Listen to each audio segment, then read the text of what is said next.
Hello friends, welcome back to our series of lessons on the parts of speech. And this lesson is all about verbs. In this lesson, I will talk about the different types of verbs that we have in English and also show you how to avoid some common mistakes we make with verbs. We will start with state and action verbs, and then we will look at main and helping verbs, and then we will turn to regular and irregular verbs. And finally, we will discuss transitive and intransitive verbs. Now, before we begin, as always, if you have any question at all, let me know in the comment section below and I will talk to you there. Okay, so first of all, what is a verb? Well, a verb is just a word that shows an action or a state.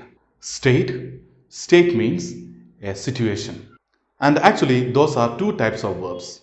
We call them state verbs and action verbs. They are also called stative and dynamic verbs, but the meaning is the same. Okay, what is the difference between these two? The difference is that the action verbs express physical activities or processes. For example, verbs like eat, drink, run, dance, play, kiss, write, teach, etc. All of these show us physical activities or processes. But state verb is a verb that expresses situation. For example, verbs like be, have, think, like, on are all these state verbs. Now when I say I have a large family, here I am using the state verb have. That means I am not talking about doing any physical activity. I am just telling you about a situation. In this case, I am talking about the size of my family. Or if I said, Shrija likes chocolates. Is Shrija doing any action in this sentence? No. That sentence just gives you some information about Shrija.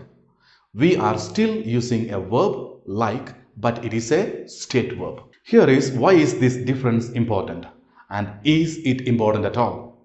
It is. Because there is an important rule in English that you should know, and the rule is state verbs cannot be used in ing form or in progressive mode.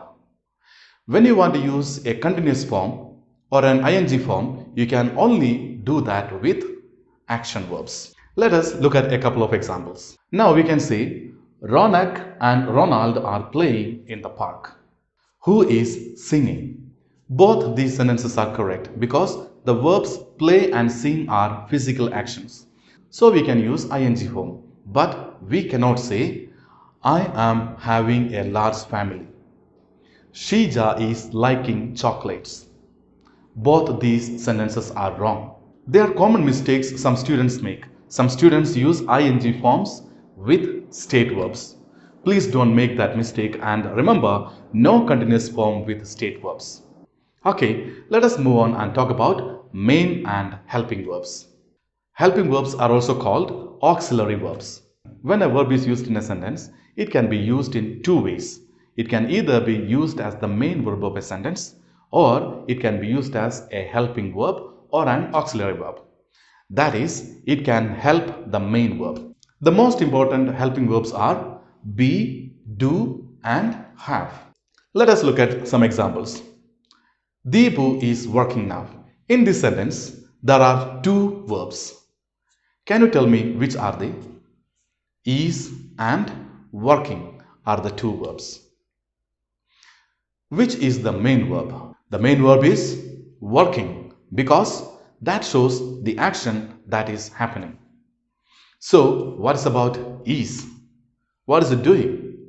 Is a helping verb that shows the tense of the sentence. We know that Deepu is working now because we said is. If we said Deepu was working, you know that I am talking about the past, not about the present. So that helping verb is shows the tense. And that is one of the things helping verbs can do. They can also help us to form negative sentences. For example, Deepu isn't working now. You simply add not to the helping verb. Or it helps us to frame a question. Is Deepu working now? In all these sentences, the helping verb is be or to be. We are saying is, but that is just one of the 8 forms of the verb be. The verb be has 8 forms. In the present tense, am, is, are. In the past tense, was and were. And past participle form of the verb be is been. And continuous form or ing form being. We say I am, he is, you are, I was, they were, we were, etc. The form of the verb be changes according to the subject of the sentence. We will discuss the different forms of the verb be in another video. The verbs do and have can also be used as helping verbs. For example, I don't play tennis every weekend. Maybe I'm talking to my friends and my friends say, hey, you play tennis every weekend, right? Then I say, no, I don't play tennis every weekend. I play volleyball, for example. So, don't is do not. The shortened form of do not is don't. Now, it is the negative form of the verb do and helps me to make negative. When I add not to do, it becomes negative. Or my friends could ask, do you play tennis every weekend? That's a question. Now, let us look at an example with the verb have. We have visited Delhi 3 times. Here, we know that the main verb is visited. But can you tell me what is the purpose of using have in this sentence? Now, if I told you, we visited Delhi last year. Now, in this sentence, I am talking about one single experience. That is my visit last year. But when I say, we have visited Delhi 3 times, that I am not talking about any single experience, but I am talking about life experience. That is, in our life, we have visited Delhi 3 times. That is what the auxiliary verb have helps to do in this sentence. Okay, so that's how be, do and have are used as helping verbs. But take a look at this next sentence. We have a car. Now, both of these sentences use the verb have. But do you notice the difference between them? The difference is that the first sentence uses have as a helping verb, but the second sentence uses have as the main verb. Now, you might be thinking, how is it possible? Because have is a helping verb, right? True. But in some cases, be, do and have can be used as main verbs. Now, in this sentence, have is used to mean own or to possess. We own a car or we possess a car. We own a car is what I mean when I say this. So, in that way, in some cases, these can be used as main verbs. But most of the time, they are used as helping verbs. Another type of helping verbs are modals. Modals are these words: can, could, may, might, will, would, shall, should, must, all these. I'm sure you know these verbs and you use these a lot. Modals help us to express mood in a sentence. What is mood? In grammar, mood means the attitude of the speaker. That is the feeling I want to convey to you. For example, if I said, the Rajasthan Royals might win the IPL title this year. In this sentence, I am making a prediction and I use the modal verb might to do that. Try to read this sentence without the word might. The Rajasthan Royals win the IPL title this year. It sounds like I'm 100% sure, and that's not what I meant to say. I wanted to say that I may be 60 to 70% sure. That's why I'm using might. So, might add that mood to the sentence that I'm talking about possibility in future. Modals can also express ability, like Shribin can play the violin. In this sentence, play is the main verb and can shows the ability. Or if I said, you mustn't smoke here. What's the mood I am trying to convey?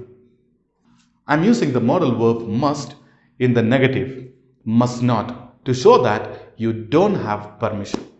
You mustn't smoke here.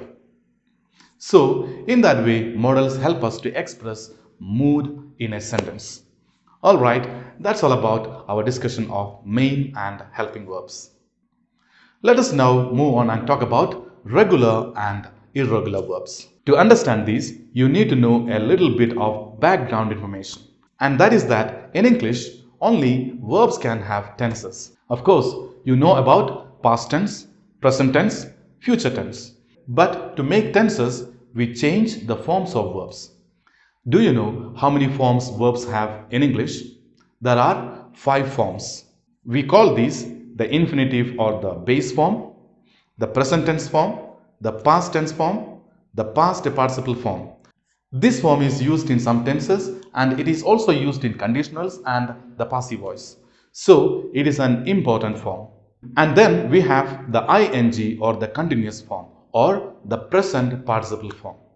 Let us take the example of the regular verb to cook. Its present tense forms are cook and cooks. That is because we say I cook, you cook, we cook, they cook, but we say he cooks, she cooks, it cooks. The past tense form is cooked. The past participle form is also cooked. And the ing form is cooking. We say that this is a regular verb because both the past tense form and the past participle form are just ed ending. When we add d or ed to the base form of the verb, we get the past and past participle forms. But you cannot do that with an irregular verb, like the verb to go. The present tense forms are go and goes. But the past tense form is not goed, it is went. And the past participle form is gone. Or take the verb to be. It has 3 present tense forms: am, is and are. We say I am, you are, we are, he is. And it has 2 past tense forms: was and were. And the past participle form is being. The ing form is being, B-E-I-N-G. Here is one last example. The verb to read. Its past and past participle forms are spelled R-E-A-D but pronounced red, like the color red. So you might be thinking, but how can I guess the past and past participle forms of irregular verbs? Well, the answer is you cannot. And that's what it means when we say that a verb is an irregular one. There are no rules for making the past and past participle forms of irregular verbs. You just have to learn them from experience. So it's a good idea for you to go to your dictionary or to read a lot of books or newspaper and try to learn as many as irregular verbs as you can. Because that will help you to use English without making mistakes. Alright, let us now move on to our final classification of verbs: transitive and intransitive verbs. Have you heard of these before? Alright, that is actually very easy and they are also very important because a lot of students make mistakes in this area. A transitive verb is just a verb that takes an object. What do I mean by object? Do you know? In grammar, an object of a verb is a noun. That's a person, animal, or a thing that receives the action of the subject. And a transitive verb always takes an object. Remember, a transitive verb always takes an object. Okay, I know you might be feeling really confused now. What do all these mean? So, I will show you a couple of examples to help you understand this concept. Now, if I say Sachu kicked, does that sound a little incomplete?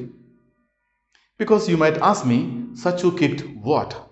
And I would have to say something like, oh, sorry, Sachu kicked the ball.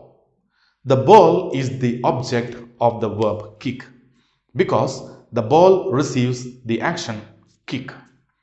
And the verb kick is a transitive verb. It always needs an object. Some other transitive verbs are hit, give, carry, climb, make, kiss, take, etc.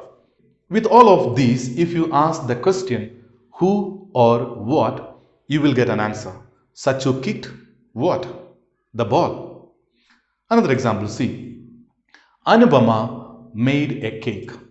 Anubama made what? A cake. Nandu kissed Sarala. Nandu kissed who? Sarala. So that's how you know if these are all transitive verbs. What about intransitive verbs then? Can you tell me what it means to be an intransitive verb? Alright, that's a verb that does not take an object. For example, verbs like live, die, laugh, cry, run, sleep, sit, stand, and lot many. These are all intransitive verbs. They do not take objects. For example, Vinod laughed loudly. Notice that in this sentence, there is no object. We say Vinod laughed, but then loudly, it's not a person, thing, or an animal receiving the action. That's just an adverb that gives us information about the verb laugh. So, if you ask the question, Vinod laughed who? Or Vinod laughed what? You will not get any answer. That is how you know if that verb is transitive. Okay, I told you students make mistakes with these. What kinds of mistakes they tend to make? Well, the most common mistake is that the students often leave out the object with a transitive verb. For example, students say, the thief climbed and then escaped.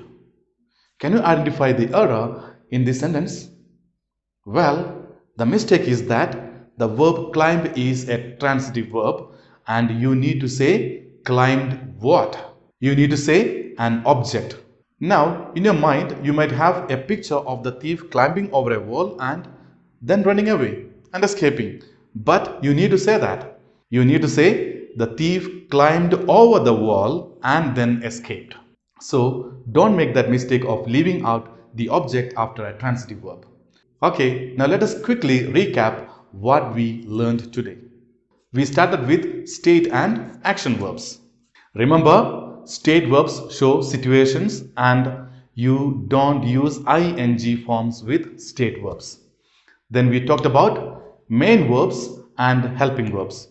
Be, do and have, the most important auxiliary or helping verbs, but sometimes they can be used as main verbs in a sentence. Modals are another type of helping verbs and they help us to show the mood of the speaker.